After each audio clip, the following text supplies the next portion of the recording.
Salut à tous, j'espère que vous allez bien et aujourd'hui on se retrouve pour le 4e épisode des vidéos sur les études supérieures. Aujourd'hui on se retrouve avec Alexandre qui va nous parler de la licence, enfin de la double licence d'ailleurs, d'espagnol-portugais à Sorbonne Université. Cette licence ça amène à un double diplôme etc. mais il va vous en dire plus dans quelques secondes.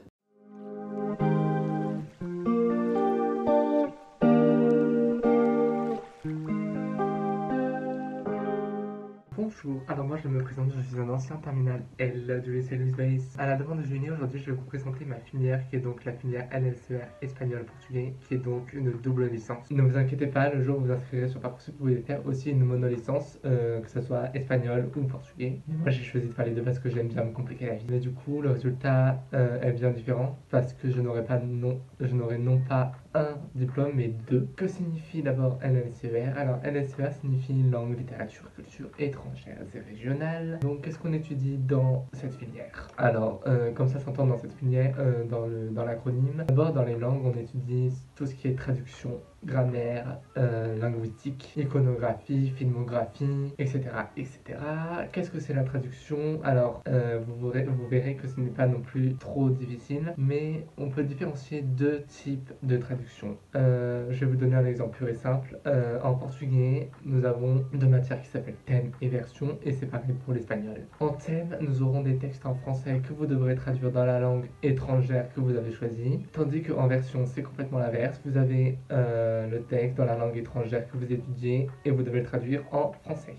Donc que ce soit en thème ou en version, vous devez avoir un minimum de vocabulaire, ainsi qu'en français. Voilà, tout en français que en langue étrangère. Enfin, si vous avez aucune base, ne comptez pas avoir votre année, avoir votre licence, avoir vos diplômes. En ce qui concerne Parcoursup, quand vous vous inscrirez, vous verrez qu'il vous demande un minimum de compétences. C'est-à-dire que vous devez avoir au moins le niveau B2 dans la langue. Après, moi, pour ma part, je parle espagnol depuis que je suis en 4e, alors que le portugais, je le parle depuis ma naissance parce que ma mère est portugaise. Mais je vous avouerai qu'il vous demande le niveau B2, mais certains de ma classe de l'année dernière, sans vouloir les offenser, n'avaient pas le niveau. C'est pour ça que la moitié de la classe a arrêté au début de la L1 parce qu'ils pensaient que ça serait du gâteau, il fallait juste savoir parler portugais ou juste savoir parler espagnol, mais en fait pas du tout. Bah, ils se sont fait clairement bidouiller, hein, on va dire. Je ne sais pas d'où sort ce mot. Mais ne pensez pas arriver à la fac avec un niveau B1 ou un niveau A2 sans savoir parler un mot d'espagnol ou un mot de portugais et réussir votre année, sauf si vous êtes une lumière dans la langue, même si vous n'avez jamais pratiqué. J'ai envie de vous dire, bah écoutez, bravo à vous, hein, mais ne pensez pas arriver à la fac et ne glander comme si vous étiez au lycée ou au collège. La fac est un autre monde. Concrètement, vous devez vous débrouiller tout seul. Personne ne viendra vous aider, sauf si vous posez une question prof et lui il répondra, ça c'est sûr. Mais enfin bref. L'inscription. Alors là, ça devient un peu plus dangereux comme sujet. L'inscription coûte 283 € parce que vous payez entre autres les frais d'inscription et vous payez la bibliothèque. Entre autres, ça fait 283 €. Ah, et vous payez aussi la contribution de vie étudiante et du campus. Bon, ça, je n'ai jamais su à quoi ça s'arrête. Concrètement, je vous l'avoue. Mais du coup, voilà. Du coup, le total sera de 283 €. Bon, ce n'est rien du tout. Normalement, ça devrait coûter plus cher, j'ai envie de vous dire. Mais on va dire qu'on a de la chance. L'inscription se fait normalement si les mesures de Covid s'améliorent. Enfin, si le Covid disparaît, mais ça m'étonnerait très fort. L'inscription se fait à la Sorbonne Mère. Ne criez pas trop vite parce que ce n'est pas là-bas que vous étudierez. Vous étudierez. Alors, il faut savoir que dans notre licence, espagnol, portugais confondu, vous étudiez dans les mêmes endroits. Sauf que au bout de la 3e année, vous changez de campus. C'est-à-dire, je m'explique tout de suite. Les 2 premières années de lycée de la L1 et la L2, vous étudierez au campus de Clignancourt qui se situe dans le 18e arrondissement de Paris, qui se situe à Clignancourt. Ce n'est pas une ville très réputée pour sa grandeur, hein, on va se l'avouer, parce que là-bas c'est horrible, je vous l'avoue. Honnêtement, je déteste aller là-bas, genre vraiment. Même si c'est la Sorbonne et tout, tu vois, l'université la plus réputée de France, je vous avoue que Clignancourt, ce n'était pas mon lieu de prédilection, hein, concrètement. Et en troisième année, vous étudierez au centre d'études ibériques à Gay-Lussac, qui est dans le 5e arrondissement. C'est un lieu complètement différent, à côté du jardin du Luxembourg et à, je crois, 10-15 minutes de la Sorbonne Nère. Je ne saurais pas vous dire pourquoi on change de campus, mais après, j'ai envie de vous dire, c'est plus pratique comme ça, il y a plus de place pour nous, parce que tu vois, notre filière est une filière à part. Les Espagnols et les Portugais sont les meilleurs dans la société. Mais du coup, voilà. Maintenant, pour revenir aux matières, je vais donc vous réexpliquer de l'acronyme de la LSER. Donc, comme je le disais, LSER, c'est langue, littérature, culture étrangère et régionale. Donc, nous étudierons les langues, la littérature, la culture. Qu'est-ce que j'entends par la culture? L'histoire, la géographie, la politique et tout, tralala. Étrangères et régionales, ça veut dire qu'on étudiera de part des pays hispaniques et d'autre part des pays lusophones. Quand j'entends pays hispaniques, j'entends Espagne, les pays d'Amérique latine, les pays qui parlent espagnol, tous les pays d'Amérique latine ne parlent pas espagnol, merci Brésil.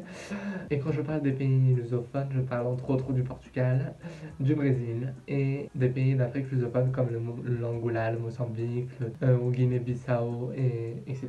Et j'en passe, vous verrez parce que sinon je ne vais pas trop vous spoiler. Donc voilà. Donc dans les langues, nous étudierons, comme je vous l'ai dit tout à l'heure, la traduction, la grammaire, et la linguistique, l'iconographie, la filmographie, etc. etc. Donc pour vous répéter ce que c'est la traduction, on étudie deux trucs différents qui sont donc le thème et la version. Le thème se différencie de la version parce qu'en thème nous faisons des textes en français que nous traduisons dans la langue que vous avez choisie, et version c'est donc l'inverse. Ensuite nous avons d'autres matières, comme je vous l'ai dit, la grammaire, la linguistique que vous étudierez en deuxième année, l'iconographie que vous étudierez aussi en deuxième année, la filmographie que vous verrez plus tard en troisième année, donc passez déjà les 2 premières années en vie et après on verra pour la troisième année. Ensuite, en ce qui concerne les civilisations en espagnol, vous avez le choix entre la civilisation de l'Amérique et la civilisation de l'Espagne. Alors qu'en portugais, vous n'avez pas le choix de prendre toutes les matières. Vous avez histoire du Portugal, histoire du Brésil, histoire des pays de l'Afrique lusophone. Et histoire des pays de l'Afrique lusophone, vous l'aurez qu'en deuxième année, donc ne vous inquiétez pas, en première année, il vous laisse juste l'histoire du Brésil et l'histoire du Portugal. En ce qui concerne la littérature, en première et en deuxième année, vous avez littérature portugaise et littérature brésilienne. Et vous aurez littérature des pays de l'Afrique lusophone, alors que histoire des pays de l'Afrique lusophone disparaissent en troisième année. En ce qui concerne d'abord la première année, parce que je ne vais pas tout de suite vous parler de la seconde année, si vous avez des questions en ce qui concerne le futur de votre cursus, vous pouvez directement envoyer un message à Julie pour qu'elle me demande mes contacts pour qu'elle vous les donne ensuite. Mais du coup, en ce qui concerne la première année, d'abord je vais vous parler de la filière espagnole. Comme ça, je vais faire un petit récap pour ce qui est de la monolicence, alors que ma filière c'est déjà double licence, mais au moins vous prendrez en compte le fait de savoir si vous voulez faire monolicence ou double licence. Donc, en espagnol, vous avez en première année de la littérature contemporaine, de la grammaire espagnole, du thème, de la version. Vous avez de l'analyse. En littérature contemporaine, c'est ce qu'on appelle de l'analyse textuelle. Vous avez de la civilisation, et là ça devient assez compliqué parce qu'en double licence vous avez le choix entre civilisation Amérique et civilisation Espagne, comme je l'ai dit il y a à peu près 2 minutes, tandis qu'en monolicence vous n'avez pas le choix de prendre les deux. Je m'explique pourquoi. C'est très simple, parce qu'ils estiment qu'en double licence vous avez une charge de travail doublée par rapport aux monolicence parce que vous faites espagnol et portugais, tandis qu'en monolicence ils estiment que vous pouvez bosser un petit. Donc vous avez pas le choix de prendre les deux en monolicence, et par-dessus le marché vous avez des options. Donc vous avez plusieurs options, vous avez du sport. Par exemple, si vous êtes en espagnol, vous pouvez prendre option portugais, ça veut dire que vous avez le choix entre 1 à 2 matières dans le portugais et tout, c'est vous qui choisissez. Vous pouvez prendre d'autres matières telles que la philo, dans les autres matières qui n'ont rien à voir avec l'espagnol ou le portugais ou je ne sais, ou même une langue étrangère que vous connaissez. Mais du coup voilà, en double licence, c'est à peu près la même chose, sauf qu'en fait vous avez le choix entre Amérique et Espagne. Maintenant, en ce qui concerne les amphis et les travaux dirigés qui sont obligatoires, sauf sauf si exception, si vous êtes handicapé, que vous ne pouvez pas assister au cours, que si vous avez un travail, que vous ne pouvez pas assister au cours pendant un semestre, vous devez le signaler auprès de l'administration. Mais de toute façon, vous le verrez en temps voulu. Pour l'instant, ce n'est pas le principal, mais sachez que les TD sont obligatoires parce que en soi, vous participez pour le cours, alors que pendant les cours magistraux, seul le prof parle, sauf si vous avez besoin d'intervenir, si vous avez une question, etc. Les profs sont là pour vous répondre. En première année et en deuxième année, vous avez plus de TD que de CM, alors qu'en troisième année, ça change complètement. Mais je vais vous parler essentiellement de la première année, parce que le reste ne nous concerne pas pour l'instant.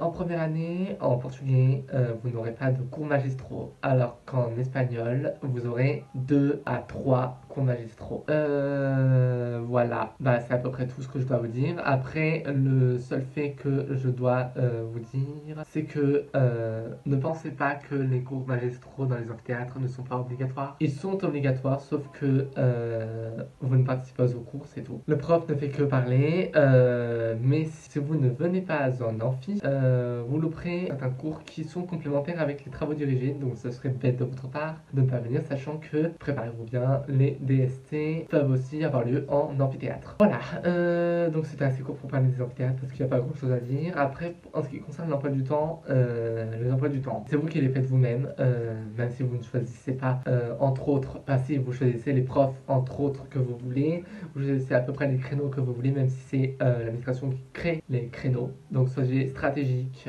dans vos horaires. Après, en portugais, vous aurez moins le choix en ce qui concerne les créneaux parce que vous remarquerez qu'en espagnol, il y a plus d'élèves qu'en portugais, mais vous le verrez en temps voulu.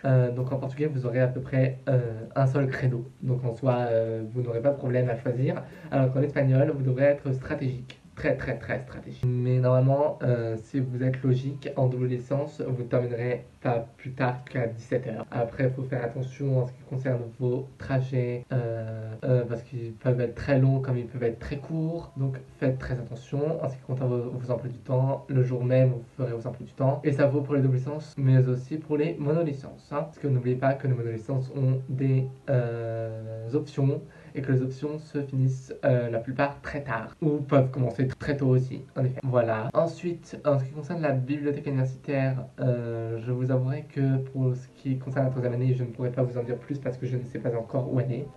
Mais la bibliothèque universitaire a un cours très visible. Elle se situe au rez-de-chaussée. Dès que vous entrez dans la fac, vous l'avez directement en face de vous. En ce qui concerne les restaurants universitaires, à Clignancourt, vous avez plusieurs choix pour manger. Vous avez en premier lieu ce qu'on appelle le Crous. C'est un restaurant universitaire où vous pouvez aller manger, mais je vous déconseille vivement d'aller manger là-bas parce que c'est dégueulasse. Moi, une fois, j'ai mangé là-bas avec une de mes copines. On a cru qu'on allait vomir le reste de la journée, concrètement, parce que c'était immangeable. Donc moi, je n'ai pas mangé là-bas le reste de mon année.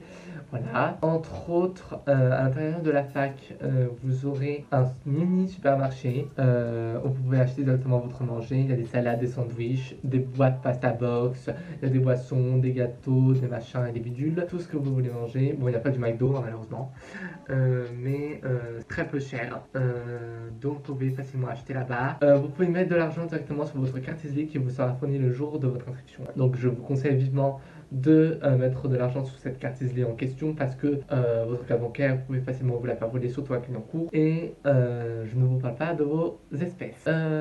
Donc mettez de l'argent sur votre carte ISLE parce que ça sera plus concrètement, c'est ce que je fais tout le temps. Et au moins, il n'y a pas de risque de transmission du virus si le virus sera encore là. Voilà.